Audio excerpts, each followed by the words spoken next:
Welcome to the Dental Marketing Secrets Podcast, where we provide insight and feedback on what's working right now in the world of dental marketing so that you can grow your practice, serve more patients, and leave a greater impact in the end. I'm your host, Mark Thackeray. All right, let's do this, my friends. Welcome back to another episode of the Dental Marketing Secrets Podcast, where, as you know, our whole goal is to provide you with tactics and strategy and tips to help you grow your practice so that you can serve more patients and ultimately leave a greater impact, because that is what it's all about, my friends. Today is no different. We are actually continuing our conversation from a few episodes ago where we talked about transitioning away from PPO to fee-for-service. And I wanted to have someone on the show who's actually scaled that mountain, right? And he is Dr. Chad Johnson out of Des Moines, Iowa, joins us to share his experience. He's 10 months in now to transitioning away from PPO, and he's going to dive into everything that has happened, right? He's going to talk about how it went down. He made this transition, made the announcement during COVID when his office was closed for 9 weeks, right? Let's add that to the pot as well. But he has some really, really powerful things in here in this interview. You're going to want to pay attention to this. But I love how he talks about, that moment when you send off that email that's announcing the transition and your heart stops, right? You just stop breathing for that split second. Do I really want to do this? He walks through all of that, even a dream that he had of a wolf. He's punching a wolf in a dream. You've got to listen to that. It's so interesting. But you're going to love this interview. So let's get right to it then. Welcoming Chad Johnson to the show. All right, Chad, so excited to have you on the show. Welcome. First off, how are things going over in Iowa? Woohoo! We have a warm front going through. All the junk is melting, but at least we're not Texas. So we're doing all right. We've got an infrastructure to take care of it. And we've had a cold couple of weeks, especially for February. Normally it's the first week of January that we get the really, Dakota-like temperatures, the vortex kind of stuff. But, a week, maybe a couple days, but not a couple weeks. So this has been a rough winter. But after COVID junk, we can deal with anything. We're all right. We're doing good. Good. That's good to hear. I know Salt Lake's been so different. It was so dry, extremely dry for a long spell, several weeks, and we were wondering what's going to happen. And we got just hammered, it was probably a week and a half, 2 weeks ago, and just got obliterated. A couple of feet, 2-3 feet in the mountains. And I think we've started to catch up on our water levels, which has been great. But now it's a little warmer now, and we're kids are playing outside and having a good time. So we actually had 3 days off of work, which was kind of weird. But whenever our school is closed, we just do if the school is closed, we close. And just to make it easy for, moms that are working here and for the patients and everything that aren't going to come anyway, they don't want to come on a good day, let alone a bad day. So I know, right? We're just but 3 days in 1 month to close for us was kind of heavy. So it's pretty, intense, severe when we're closed for 3 days in 1 month. That's something else. Yeah, that is. It's just been one of those times, an interesting last year and a half. Yep. It'll happen again in life. It just is. Yep. Yeah, exactly. Well, I am super excited for this because we just had a couple of episodes ago, we talked about transitioning away from PPOs, fee for service. And so we talked about that conceptually, right? And so we laid out kind of a blueprint on how to do that. So I wanted to have someone like yourself who's actually scaled that mountain come back and report to all of us down here that are contemplating, looking at the trailhead that leads all the way up there. And how do we do that? Right.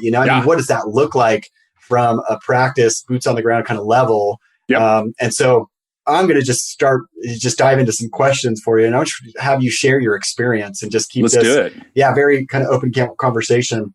Yeah. So I feel like I do have some good stuff to share, mostly because I'm transparent. And so hopefully that will help the listeners out, because I don't think it's for everyone, but I bet it's for more people. Like if you're already selecting yourself to listen to this podcast, then you're likely a candidate to make it happen. Yeah. I doubt the people that are brave enough or that have the skills to do it, that do not have the skills to do it and that aren't brave enough aren't going to be listening to this podcast anyway. So if they're even listening, my thought is, could I get them enough bravery to say, all right, what's the next step in at least considering it? I don't need you to pull the trigger tomorrow. Yeah. And what's it to me? But I think the fact is, I've got a lot to share, because a year ago I made it happen, and I was just like, you know what, let's just do this. And at the same time, I'm even trying to get together to write a book about this, so that way people can better understand, and not so that way I can make money off of selling the book. How many people are going to buy this book? Like, hey, get rid of insurance. It's just like, most people would want to know, like, how can I get along with insurance? So this is a rebel group, and I'm excited to share my thoughts. So, well, Chad, start there. Tell us a little bit about your practice. Take a minute or two, describe your practice, what it kind of looks like, so listeners have an idea of where you're coming from that way. Yep. What gave me, let's back up. I opened up right out of school in 2005, hometown boy. So I just got started right out of school with my shop a mile up the road from where I grew up. And then that was, I think I was still 25 when I graduated and opened up my own business. And at that time, in 05, on a handshake, my sophomore year of dental school, I got the money approved. And he even said, you know what, I'll give you a couple $100,000 line of credit. Let's make sure this happens, and I went in and I asked for $424,000. I knew right. And and I knew that that's what I needed. He said, well, let's give you a couple $100,000 more. And believe it or me, I used all of it. Yeah. So fast forward then 15 years later, this was just last year. I was getting ready to turn 40, and I was getting all my debts paid off finally. And so I was under the confidence of, having done the Dave Ramsey plan to the dentist's flavor, because it's kind of a love-hate with, following a Dave Ramsey plan as a dentist. But nonetheless, you can tailor it to however is convenient, because doing something is better than nothing, right? Having a plan that's modified for dentists, because we can't do school, pay for school as we go. We can't work while, so there's stuff about the Dave Ramsey plan that doesn't work. But now that you are a dentist, you can still modify the plan to be like, okay, how do I start debt snowballing? How do I this and that? How do I manage my life so that way it's not managing me? So I got my debts paid off, except for my school loan. I still had money on that, but I was just like, again, I'm just modifying it how I wanted it. And I had my home mortgage. So I had those two payments left, but vehicles covered. The office was finally paid for 15 years in, and all the toys and stuff like that. Yeah. And so I wanted to be debt-free by 40. Then the question becomes, what do I want to do with it?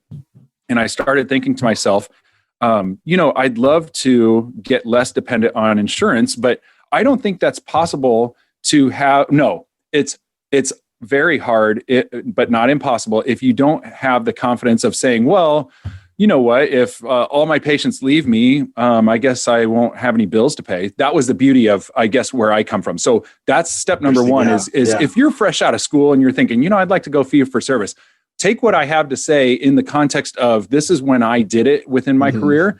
And if you can do it, 1 year into your practice while you still have a mountain load of debt, you've got cojones. That's amazing. That's awesome. Right. But I did have the safety net of having my debts paid for.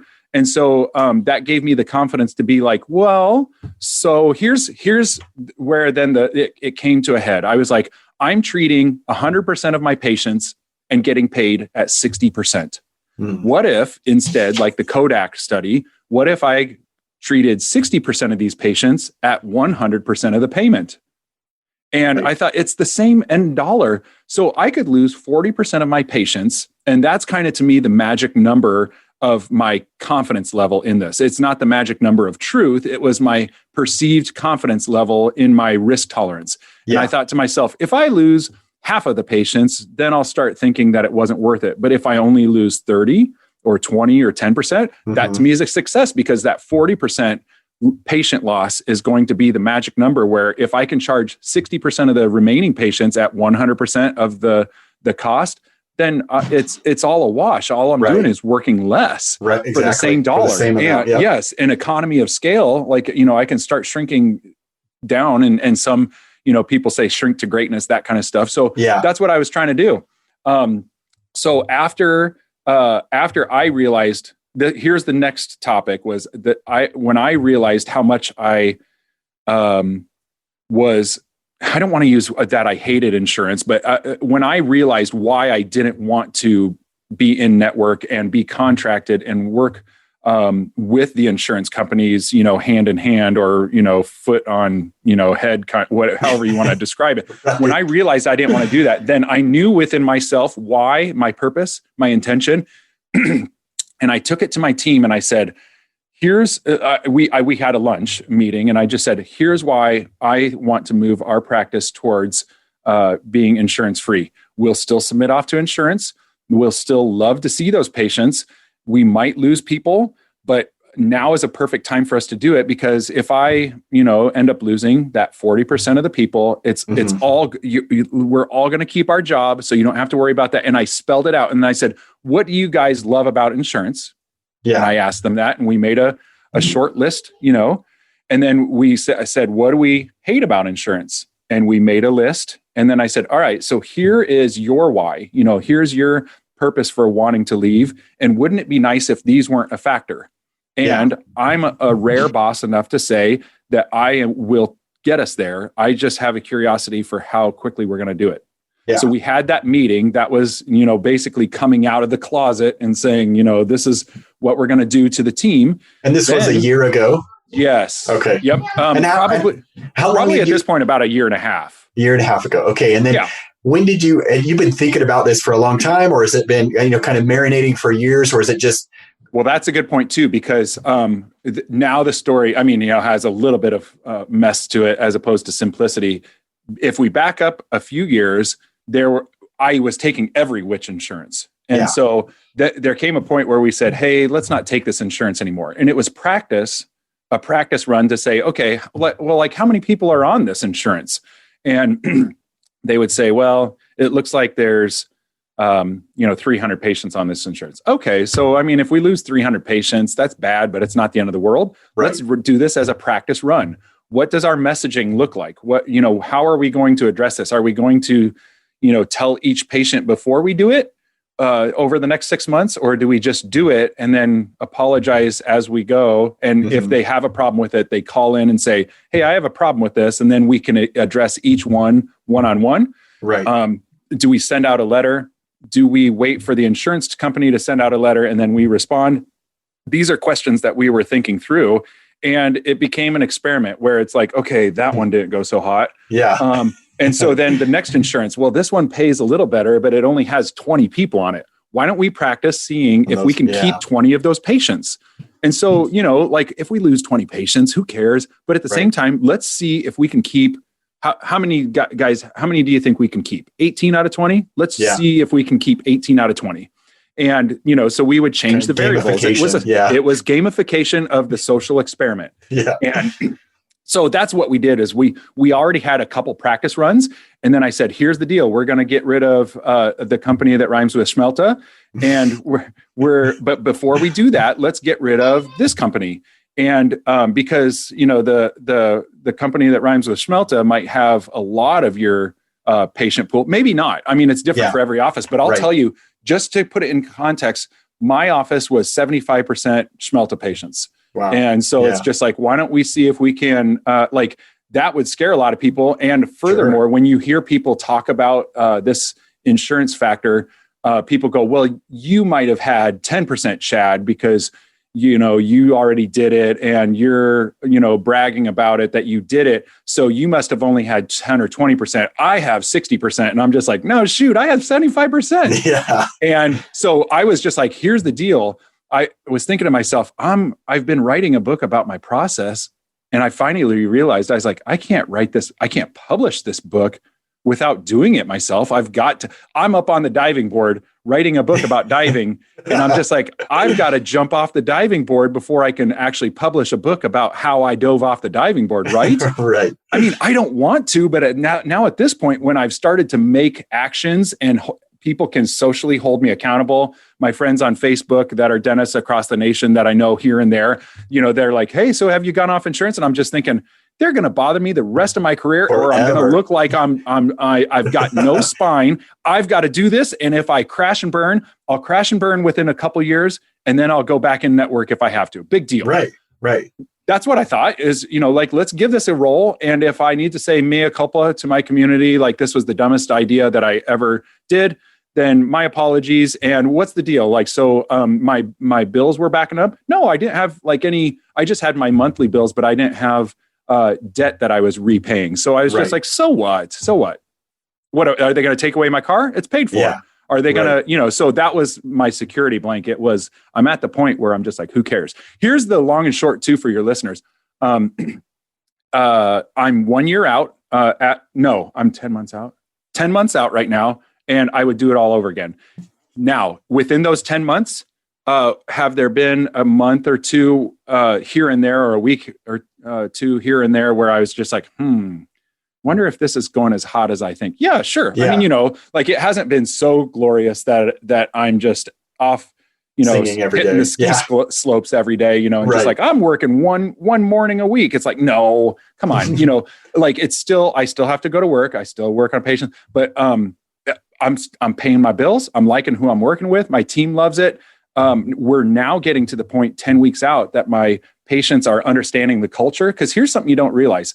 Wow, I'm just giving you a big diatribe. I'm sorry. No, that's great. That's great. But I realize that my Delta patients that are coming into the office now, that are new to the practice, all they know is that they're coming and we submit it, but we're not in network, and I don't have to apologize and explain to them anymore. Yeah. So from here on forward, there's no excuses have to be made. The only excuses you have to make and apologies and stuff like that is the apology tour is on the back end. Right. That's all. So there's my long and short of what happened and stuff like that. But I would do it all over again. And yes, I'm still making money. So So describe how that went with the Delta patients. I mean, because you kind of practiced on some of these other carriers, and then you went and made that. What did that look like? You're talking about all the different things that you were going to do and maybe test out. What did you end up settling on for the largest segment of your patient base? Sure. So so what happened was I'm sitting there typing an email to the head of the, in-network people. Yeah. And I type out, effective 60 days from now, because we called and asked, like, is it 30 days, 60 days for that? And they said 60 days. I said, okay. Well, so this happened when COVID went down. Oh. So we closed in Iowa, at least, we closed for 9 weeks, my office. Wow. And so when the first or second week came around, I was just like, you know what? If we went out of, I was not planning on going out of network just yet, but I thought to myself, if we go out of network right now, by the time we reopen, which is unknown when that is it going to be next year? Is it going to be next week? I don't know. But all I know is, the poop has hit the fan, and here we are just sitting with our thumbs up our rear. And it's just like, you know what, I'm going to send this 60-day notice. And then by the time we reopen, I might be out of network already. And while we're closed, I can hire my team to handle those phone calls and do the PR work while we're not doing any clinical work. Wow. I thought this is actually a perfect time. Perfect. Yeah. Right. Use of that, yeah. So it's really weird. I had a dream, and this is the poetic side. Okay. This is the non-tactical side. I had a dream that this wolf came up to me, and it came up to my head, and it started, like it was going to bite my head off. Yeah. And I reached up, and I did not cower. I reached up and I punched into its throat. And like into its mouth. And I was kind of shocked at my own behavior. I'm not normally that type, but like while this wolf was going in to take a bite, instead of cowering, I reached out and I was just punching through its uvula, Yeah. And it's really weird because, and in this dream, the wolf somehow, while I had my hand in its throat, I don't know if it was telepathically, and sorry, this is like poetically weird, but it's just for fun, while I was punching his throat, he said to me somehow, like, why are you doing this? And we had this dialogue where it's just like, I will not tolerate you dictating to me. And I think it might have been from the insurance stuff. I don't know if it was COVID and the business and the world and the devil all together. I was just like, screw this. I am not interested in playing coward. Yeah. And it was really cool because I woke up kind of proud of myself and also kind of like in awe of like, where did I come up with this? I was like, who does that? This is the weirdest, stupidest dream. I will never tell anyone. And here I am. But to the point, when I realized that and so I had the email typed out and I was like, oh no. And I hit send and I was like, oh, I can't take it back. And that was what everyone is afraid of, is the moment, the second that you hit send on that email, you can't retract. Well, you can, but like you've committed yourself to this new change. So I emailed them and within an hour they called. What can we do to keep you? Yeah. And I said, here's the thing. I'm not looking at trying to play hardball and negotiate. I'm actually just disinterested in playing the game. Right. Yeah. And they were like, I know, but could we entice you? Could we convince you? So if you're flirting with trying to increase your insurance payments and you want to stay in network, call and tell them you're quitting. And play with hardball. Yep. Because the secret that I know on the back end is they'll say, well, like what can we, as soon as you are playing that hard of hardball with them, what can we do to keep you? Now, I can't promise you that that's going to be what happens. So that's a little scary, but it's cool to think, like I was just like, I didn't know it was that easy just to say, yeah, I'm out. And they'd say, what can we do to keep you? It's just like, well, shoot, if I would have known that.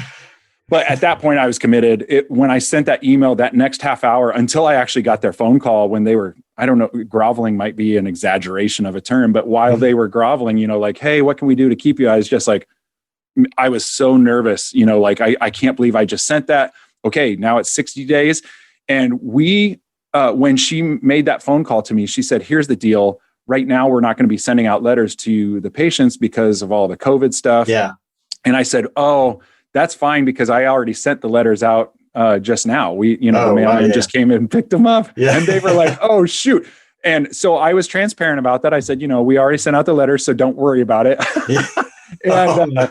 And so funny enough, then they said they weren't going to send out. They did send out a letter. Over the next couple months, we kept, a good amount of the patients. Yeah. And so they sent out a second letter, to scare the patients. And it's like I think what happens is, and I don't know this for a fact, but my thought is they'll send out a letter. And if they can scare all your patients away, why in the world would they waste money and time and effort to send out a second letter? Well, they sent out a second letter for mine. Wow. How do I know that? Is my hygienist has a family member that's, in network. And they're like, hey, we got this other letter, saying you really need to not, you need to switch dentists and stuff like that. Wow. So that's kind of what came about of it. Yeah. Holy cow. And how was your team throughout all this? Were they like nervous right by your, or were they kind of on they edge were right by me, nervous. Yeah. So I want to say both, because like, if I said, oh yeah, I mean, they were right behind me. They were like, well, they were right behind me, but they were like, Chad, to be honest, like, I don't know if this is going to work. Mm-hmm. And I said, can I be honest with you? I don't either. But the fact is, if we stick to our guns and do our best to retain as many people as possible, our target number is 60% retention. Can you do me a favor today? 2/3 of your patients we need to keep. Yeah. Yeah. That's so simple, right? You just break it down to what you need to do that specific day. I love it. Yep. I love it. So what is their reaction now? I mean, what is their mindset about all of this? Not even a thing. Yeah. You know what? After the first 6 months of the phone calls coming in, someone doesn't think about their dental appointment as much as I don't think about my eye appointment, right? Until it comes up, and then all of a sudden, wait a second, you don't take my insurance? Yes, we do. No, but you don't take it. Yeah, we do. We still submit to your insurance. Yeah, but you're not in network. Well, actually, we're an unrestricted provider for Delta still. We are just not in network. Well, I know, but that's what I mean. You're not. So what we would do is work with the patient in understanding that the insurance company has them very well trained. Yeah. They like, what does in network mean? Who came up with that word? I know. Insurance. Mm-hmm. So we just say, yeah, we're an unrestricted provider. Well, now here's the thing. We start to own the diction. We start to own the verbiage. And they go, well, what is an unrestricted provider? Well, it means that we're not contracted. And what we actually did was as a PR move, and we didn't quite say that, but like to the patients, but we said, in order to help with the COVID issue, we lowered our fees by 25%. Here's the deal. We have like our write-off is so large that when we went out of network, we were able to lower our prices. I love that. Yeah. Because now we don't have to. And here's the good news. When we lowered our prices, that helps out the uninsured people, the elderly, the retired, the small business owners that are self-pay more than you will ever know. So here's cool. Another little smooth move that we did too. Furthermore, we wrote off over $10,000 worth of bad debt that patients had. Anyone that, like any of our patients that are 70 and older, due to this COVID response, we're just getting rid of their debt. Wow. It was $10,000. Here's the deal. If it's 90 days or more, you're not going to collect on any of that anyway. So I just thought, you know what, it looks like it's a $10,000 gift, but it's probably 500.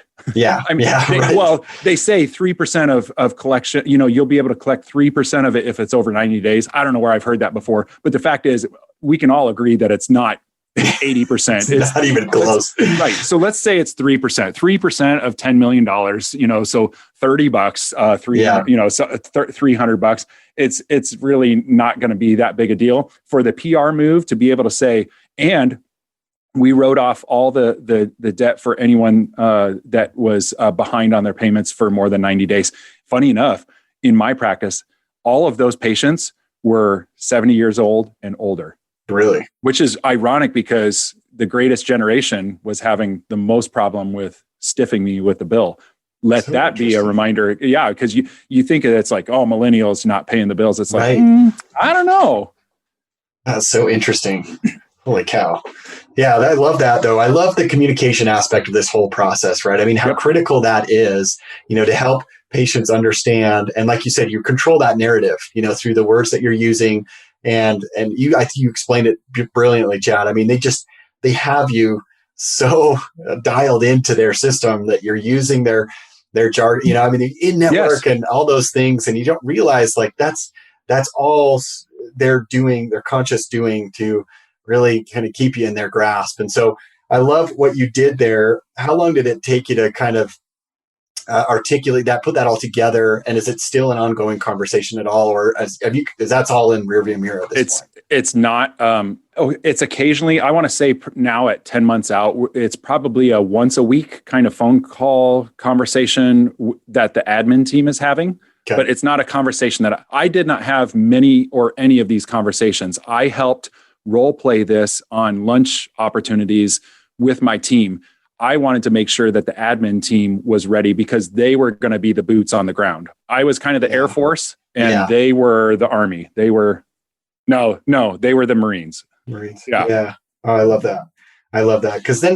Because once patients understand the reasons why you're doing it, they understand the whole context, it's so much easier for them to get behind what you're doing. They already trust you. That's why they come back, because there's so many opportunities. There's so many options out there. There's lots of different dentists that they could choose from, but they already have that relationship established with you. And so if you can really communicate that, the reasons why you're doing this, why it ultimately benefits them, the community, all these people, this demographic that you mentioned, the uninsured, the elderly, that's tremendous, right? And it changes their whole perspective of this transition. It goes from being like, oh, what's such a pain in the butt, for me, because now you're not networked, to really enlightening them and understanding, helping them see the bigger picture for everyone involved. Yep. So here's the cool news. This will be interesting for those that aren't even halfway interested in the insurance bit of this. Okay, so here's where you can listen up and take it down from twice the speed of your podcast. But we would as of December 31st, we raised our rates again. So we last year, 2020, we had lowered them by 25%. Yeah. Which then, if you think about the quick math, that's 3/4. So we multiplied it by 4/3 to get it back to the original rate. So we increased our fees by 30% on January 31st. Now, we kept the recares about the same.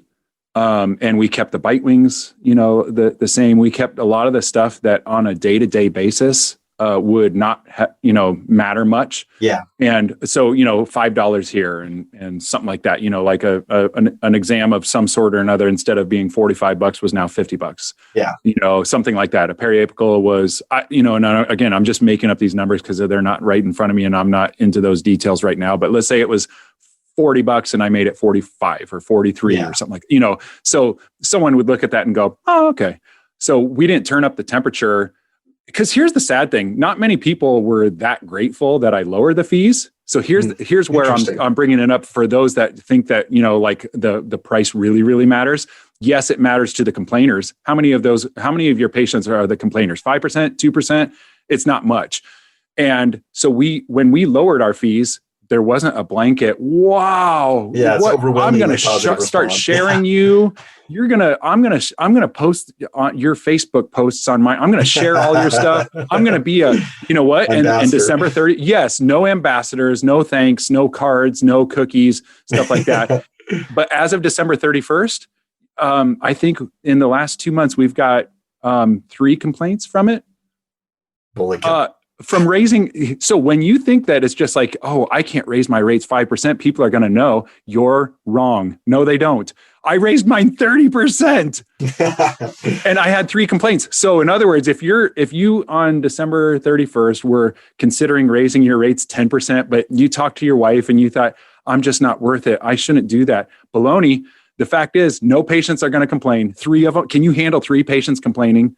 Fine. Right. I know. Then do that. It's going to happen anyway. Yeah, I know. 30%. So what I was doing was, for the sake of the experiment and the sake of the book, I was doing bold things to see how much it would take for me to fail. And to come to find out, it has to, like, I should have dreamed bigger, because the 30% didn't matter a darn bit. That's crazy. That is amazing. I know. And we get so hung up on that, right? I mean, they're just complaining about the cost. It's all about the money. It's all about this. In reality, it's not. I think most of those, like you were saying, most of the patients have understood that and accepted that long time ago. It's always expensive. Well, and it's always expensive. A crown is $600. Oh my goodness. And then we go, no, it's actually $1,600. Oh my goodness. But they don't but they don't know what to compare it to. Yeah, exactly. There's no context for them. That's right. And so, like, if you actually said $2,600, they'd go, oh my goodness, that's way too much. And if you said, well, I'll tell you what, I'll make it $2,500. Thank you. Yeah. That's awfully kind of you. They don't know what to compare it to, other than they know what to compare it to last year. And they know that in 1973, they got a crown for $98. Okay. Like for those kinds of people. But the fact is they don't know how to context the cost. And so what we explained, what we explained, I told my team that when that conversation happens, just say, well, it was actually because last year we decreased our fees by 25% to help through COVID. So, this is actually our 2019 prices. Yeah. That's a good way to put it. Yeah. Right. But the cool thing was I dropped it back down to make sure that I've got loyalty to my brand. Yeah. I got through the hard part, and then I raised it back up. And here we are. And I'll tell you what, I could not wait for January 1st, because last year I was, struggling, to make ends meet, something along those lines, where I was just like, man, it sure would be nice to get paid what I should get paid for X and Y and for, an implant. So I was just like, I know that I'm decreasing the cost right now for a reason, but boy, come January 1st, I cannot wait. And I woke up happier that week that I raised my prices. And for the listeners too, it's just like, just do it. If you've been thinking about, should I do 3%? I did 30. You can do 5. You can probably do 10, and just make sure that it's reasonable within your area. And I want to know, like, do you feel like you're worth it? If you can, in your heart, like, if you're just like, I have to admit, I don't think I'm that good at crowns. Well, then you better keep your prices cheap. Yeah. This isn't for everyone. But if you say, no, I prep as good as anyone else, well, then doggone it, get your prices to the, here's the thing. When I raised my rates that 30%, it's only to set it to the 80th percentile. It's not like this is ridiculous that I'm getting $8,000 for one implant, right. I do a $2,500 implant. There you go. Right. Yeah, and that's the thing. And for me, it comes back to, do you value what you're doing? Do you have that, like you were talking about, do you have that confidence in your ability to deliver on those results? Because I think back right out of college, I started a photography company. I remember when I started, it was half these things were free, just trying to get my name out there. Wasn't confident in presenting rates and things like that. And then it was like $100 and then, $500. And then I remember booking my first event and it was $1,000. And then you get to the point where you're just kind of, like you said, you're just pushing the limit just to see what you can do. Yes. And it's $6,000-$7,000 for an event, that you would have charged maybe $1,000 a couple of years ago. That's right. And it's remarkable. And the people are happy to do that. They're happy to pay that. When they know that it's the quality that they're expecting. Yeah. That the experience is what they're expecting. Yeah. And it's so neat too, because for me, I discovered that those people that are willing to pay that are much more trusting in your abilities. They don't micromanage. They don't ask you, they're not nitpicking or trying to haggle on the price or anything. They're also gracious people. Yeah. And those are the kinds of people that you want around, right? So absolutely. For the listeners, it's like, wait a second, you're purposefully trying to keep the grovelers, the people who are not appreciative of what you're doing. Mm-hmm. I think about that out loud. I hope that makes you just go, oh, yeah, when you put it that way, that is kind of crazy. Because listen, I've been there. I've been there most of my career. The last 10 months have not been. We got back to that one point where I said, the first 6 months were rough, but these last 4 months, it's our culture now. Like when a patient comes in, actually, we have a lot of patients that are in network with Aetna, but we will still submit it off, but we're not contracted with them. Mm-hmm. We're an unrestricted provider. That's so nice. Yeah. And once you get comfortable using that verbiage, your confidence just shoots right up. A lot of it, you're fumbling with the communication at first. And so you're not as confident about saying that, even though you might believe in it. But once you get that down, it makes it so much easier and everyone receives it so much better. So, that's right. Well, tell me this, Chad, if you were to go back and do it again, what would you do differently? Anything? You mentioned kind of maybe shooting for the moon a little bit more, but besides that, what else what would you do differently? So something that I do differently, I don't know if it mattered that I would drop my rates by 25%. I wanted to do something ridiculous. I was Sam Walton. I was just thinking, let's just do something crazy, right. For specific to COVID. I thought it was a great opportunity to match up with that. So I wouldn't necessarily have, maybe even 10% or something like that, make it 20%. But here's my key to someone that says, I'm going to do everything Chad just said. Don't do 25%. That was maybe a smidge extreme. But here's the bigger detail is if that's the biggest thing that I'd change, I really don't think there's anything conceptually that I would otherwise change. But I would reinforce to someone that is willing to try this, if you take 8 insurances, start ranking which insurance, like make an Excel file sheet that has how many patients are in this, and then also look at how much you're getting paid. Do not accept the fact that they're paying 100% on your exams, that you're getting paid 100% of what the fees are for your overall, fees, because they're also selecting what they want you to think about the narrative to be. They're very smart. They know what they're doing because it's not their first rodeo. Yeah. So I would recommend that you then start with your lowest paying insurance on percentage after you've studied it.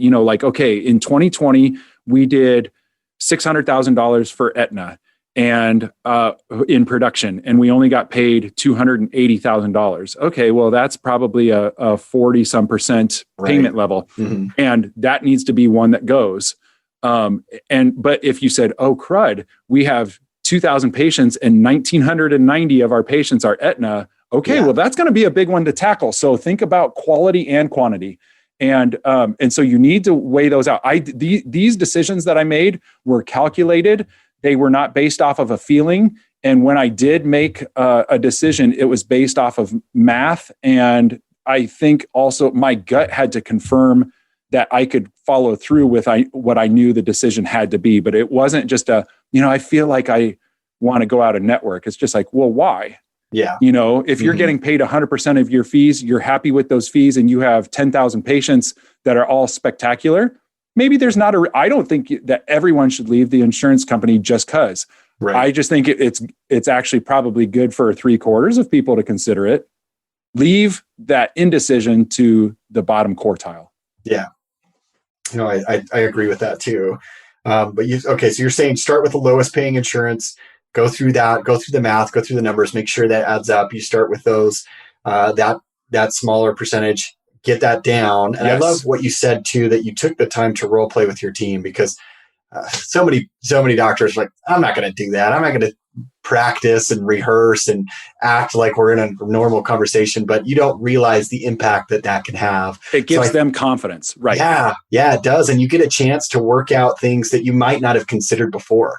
They might raise a question or concern that you're like, oh, that's a great point. I never thought of it that way. And you don't want that up on the board. Yeah. Yes. And you don't want that to happen when you're in front of a patient, like, oh yeah, you do make an excellent point there. Well, because when they first start role playing, they still don't believe you. Yeah. They don't believe that this is a good move. And if you can't convince your team that this is a good move, then you need to be more convicted in your heart to be able to better explain to them why. Because if you can't explain it to your team, they're not going to do it for your practice, and you're hosed. So if you're bullheaded, you haven't convinced the team, and you say, screw you guys, I'm pushing forward, and then you'll see, no, they won't. Yeah. Because they're gonna just start taking their axes, hitting into the bottom of the boat, saying, "Hey, our boat's sinking." You don't want that. You want them to be scooping up the water and dumping it out of your boat with you. Right. Your goal is that they're on your side. So if you have a lunch with them and it's like, that didn't go, and maybe ask your office manager or the person you trust the most, whoever, both. I don't. And just ask them, do you feel like that went well? Do you think that they have bought in? Do you think that they have ownership to this? And if they say, I think maybe half of them, then it's like, you're not there yet. Yeah. So next month, have that discussion again. Okay. Last month we talked about this. I'm still convicted that this is what we need to do. And here's why. You guys brought this up, and now let's role play what that would look like, and let them role play, because if they think something's stupid, they'll bring it up in the role play, and they'll be like, okay, I'll be the phone person. Yeah, you guys don't take my insurance, and I have a family of 10, and I'm going to tell everyone on my block not to come see you again because I don't like you guys anymore. And role play with that, because it's just like, okay, so what I hear you saying is you're afraid that everyone is going to leave immediately, right? Yeah. Is that how you're feeling? And get to the heart. I mean, this is counseling session, you're saying it is. So that kind of stuff. Once you can get them to buy in. I did a Disney tour of the facilities down in Disney World. Mm-hmm. And so I asked them, I said, I really feel like you guys have employee buy-in. He said, no, ownership. And I was like, that's cool. Like he said, he says, there's a very fine distinction, and you can call it semantics, but buy-in basically just means, all right, I guess I'll agree and I'll go along with this. Consent. Yeah. Yes. But it's just like, no, they want Disney. What dentists love about Disney is there's ownership to the employees. I know. And that's so empowering when they earn that, right? I mean, when they have that mentality, we could go into a million stories about this. Personal ones, right. That I've been through, and they're so cool. It's just amazing. But that's exactly what you want to have happen in your practice. And one thing that came to mind when you were talking about this, Chad, too, was just, and you said it before, but I just want to reiterate how important that is. Understanding the why behind why you're doing this, from a team perspective, from a provider perspective, and from a patient perspective, going down each of those paths, and listing those things out. And so each of your team understands, hey, these are the reasons why we're doing it. These are the tremendous benefits that we stand to gain by going down this path. Yep. Just because, it needs to be forefront, in their mind. Because then when they're talking to patients, it's so much easier. They just fire those off and help them see. And the patient starts, you see them start opening their eyes like, oh, yeah, that does make a lot of sense. Yep. Okay. And you'll have some patients leave. You'll have some patients leave, then come back. But you have to be settled in your heart that you're ready to do it. And listen, I don't mean 100% settled, but like a good 80%. You should be able to say, I don't know how this is going to end, but the fact is we're going to do this, and it's going to be better in the end. Then that success will follow. But you have to, like, if you're just sheepish about it, it's not time yet. It's maybe time to get rid of a little one and give it a practice run. If your team is that bad, and I'm not talking about any particular person, right? I don't know who's listening to this, but if your team is so bad temporarily at keeping 90 out of 100 patients, if they only kept 10 out of 100, then you're not there. You're not ready to get rid of the big leagues yet. But give that patient pool of one particular insurance that might only have 100 patients in it, give it a try and see if you can keep 70% of them, or maybe even half. Shoot for your goal of half, or my magic number, keep 60% of them. Because if you can keep 60%, then look at your numbers. Here was my other, man, wow, I didn't even bring this up. Last year with COVID, my thought was the quantity game is going to start sucking with all the PPE. We didn't know at that time what that was going to look like as far as, gowns and suction units and what every other patient. I thought if half my patients leave, it might be okay if I'm paid full price if they're only letting half my patients into the practice anyway. At the time, we didn't know what the rules were going to look like. No idea.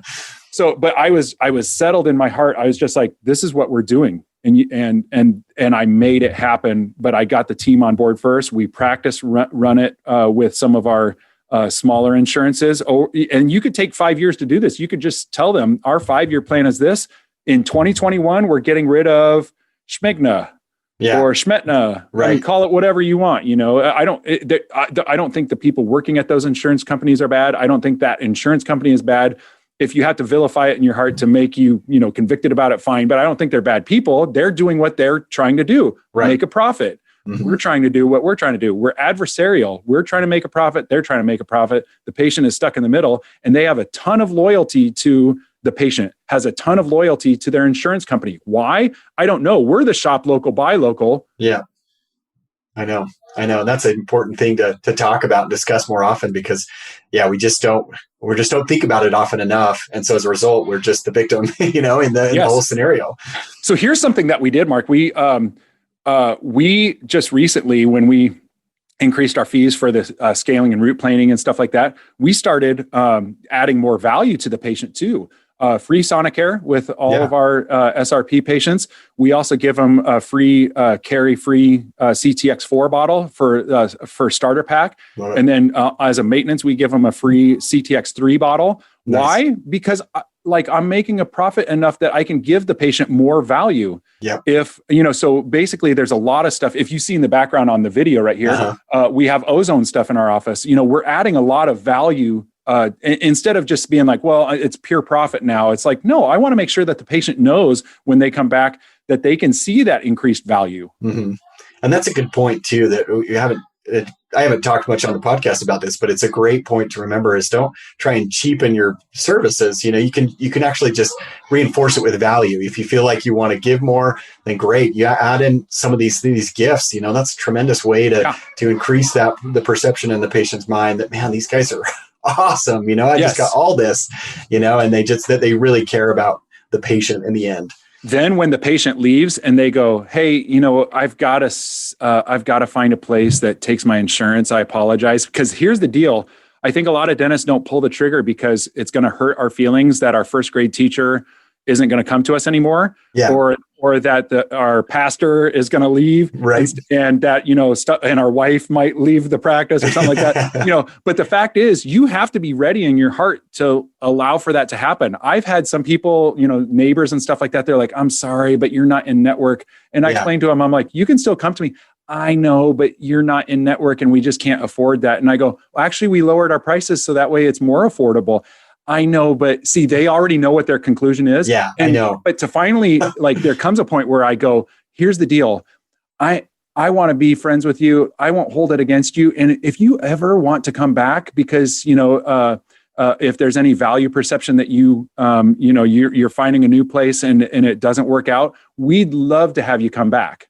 So we try and finish it on that too. It's just like, we understand that you need to leave, but here's the deal. If you're not satisfied at any point down the road, we'd love to have you back. Furthermore, we offer free second consultations. So that way, if you have any, questions that you want to bring up, by all means, come back to us. We'd love to talk that over with you. Let them go. And some people did not appreciate the fact that you gave them such high service that they don't want the $100 value. They want the $50 value. You want to provide $100 value, but they wanted the $5 car wash, not the, what do you call it? Detail. The detail. Yeah, they didn't want the $200 detail, but you say, I'm only offering $200 details, but they're like, yeah, but we're only a $5 car wash kind of, you know what? Those people are out there. And that makes sense, right? I'm a $5 car wash kind of guy, not a detailer myself. I don't want that value. Yeah. So some people don't want that value. You have to be okay with it. Yeah. Understand who you're the right fit for and don't worry about the rest. Yeah. Don't take up that space. They will leave, and it has and if it hurts your feelings, you have to get over it. Otherwise you're going to have to just resent the insurance company and buck up the rest of your life. And if that's what you want to do instead, just so that way it doesn't hurt your feelings that your neighbor leaves you, then, you know, you're done. You've already made up your mind. Yeah. Oh, I love it. This is so good, Chad. This is so good.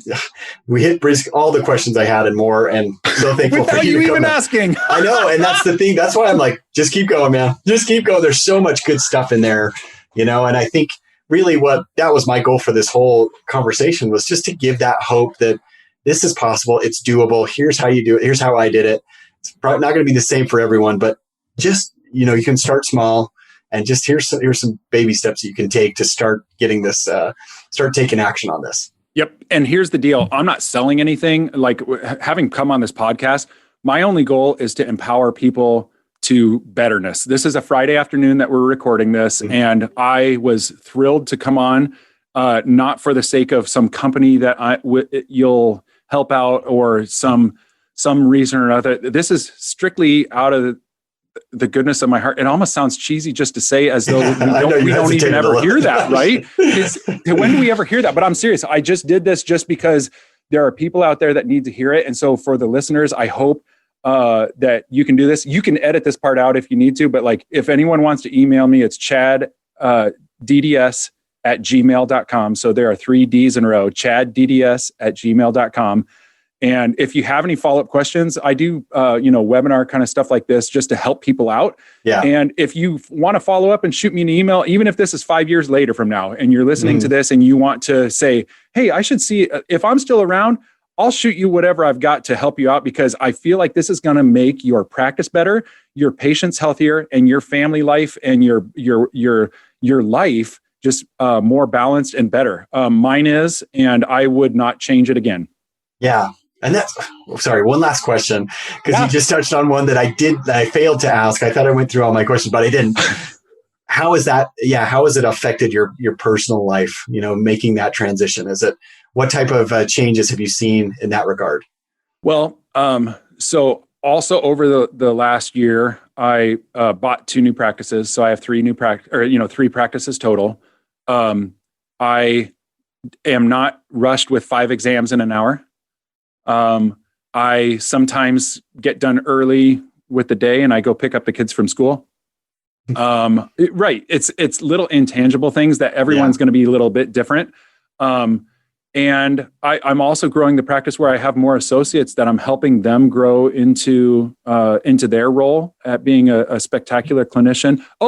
I've by the end of this year, I'll have sent my last couple, but I've sent half of us to the COIS course up in Seattle. Yes, for us to get COIS trained, and we took the first couple courses. I covered the cost for that. So it's stuff like that I'm already able to bring to fruition to make my brand better, and therefore the patient outcomes better, my confidence in my team, my associates better. And I think I've also gained an even more voracious appetite for learning, so not just CE stuff, but, I've been doing a ton more Audible. Yeah. I've been doing, just stuff like that. I feel like it's not like my life has changed and it was black and white and now it's in color. So, right. I mean, it's not like I'm a billionaire all of a sudden or something like that. But it's made a tangible difference. And that was in 2020, the suckiest year of our lives. I mean, so right. If I can do it in 2020, all I'm saying is, if someone hears this and they plan to do this in 2023, it's got to be easier than when I did it. Yeah. Well, and what I'm hearing you say too is that it's giving you the chance to become more of like a leader in essence, where you're empowered, like you mentioned, you're empowering your team more. You've expanded your reach through different practice, through adding a couple new practices, but you're improving yourself overall sounds like a business professional, as a leader, right. Consuming books, and because we were talking about books before we started. Yeah. And that's what's so neat. I mean, when you're so dialed in, when you're so busy, you just don't have time to do that. You're running from one exam to the next, one chair to the next. When you get home, you're just destroyed. That's right. Just want to veg out, and you're not even go read a book. No way. I just want to plop myself in front of the TV or whatever and chill out. But this gives you that freedom to start looking beyond that, to start thinking more strategically and more long-term. Just so cool. Absolutely. Even on clinical aspect, just like being able to do the right thing and not feel like, and listen, we're all called to do that. But at the same time, like, instead of just trying to meet patient expectations, I'll try and exceed them. For example, like if someone gets an immediate upper denture made and I pull their teeth, drop in some implants, this and that, and they just go, I just feel like the cant is wrong, or, something like that. I'll just say, well, I'll tell you what, let's use this as your junk denture. And as soon as this heals in a couple of weeks, we'll start working on getting another one made. I'll just make you another one. It's okay. Yeah. And to be able to think that I've got the freedom to do that, I'm just like, listen, I'm like, my goal, you have an expectation when you come here that we'll do it right and it will make you happy. And the secret is, I've always wanted to do stuff like that, but you had to watch your bottom line. Yeah. Now my bottom line is a little bit looser, where I can just be like, you know what? Come on back and I'll just remake it. It's just, it's just no big deal. And what I wish I could have said before, instead of like, okay, well, I can redo it at cost or something like that, I want to exceed their expectations. Tell you what, we'll just redo that. I apologize about you having to come back in to have that remade. So it's going to be a waste of time for you. And I do apologize, but let me make it right. Yeah. It's so liberating. Oh, it is. And it's so rejuvenating too for you in that position, because you're just thrilling the pants off your patients. I mean, they get so excited that you get excited. You're like, man, let's do this every day. Well, for example, with my associates this last year, I had been, subtracting a lab fee off of their production. I saw a forum thing on Facebook, a dental group, about this, saying, why in the world are people? Well, for years I had been, charging a siphon of the lab bill off of it. And this last year, I just, even unrequited, I just told him, I said, you know what, I'm just going to do away with that. I'm just going to, cover that altogether. And that was even cool. So my associates start seeing the benefits. My team starts seeing that. Like, it's just a win all the way around. Yeah. That's so awesome. Yeah. So awesome. Okay. Well, I would love to have you back at some point, because I think we can keep going on this, because I think there's going to be questions that will pour in about this. But I sure appreciate your time, Chad. I know got a lot going on. And I'll put if you're okay with that, I'd love to post your email address on there, just on the episode. If not, that's okay. I'll tell you what, let's give them an extra value. Mark, if we'll give them an extra value if they do shoot me an email, or and I can send it to you too. But if anyone requests it, I'll send them my Delta letter. Oh yeah, I'd love that. Yeah, that'd be so cool. Okay, I'll make sure to put that up there so that they can email Chad. You can get a copy of his letter they sent out to Delta. It's a great way to get started. And I'm not even going to do anything with that email. I'm not trying to bait you for I don't sell stuff. I'm just trying to help out. So I promise. Oh, I love it. Okay, buddy. Well, thanks so much, Chad. We'll have you back soon, and I really appreciate it. Yeah, you have a good rest of the day. Thanks, listeners, for listening.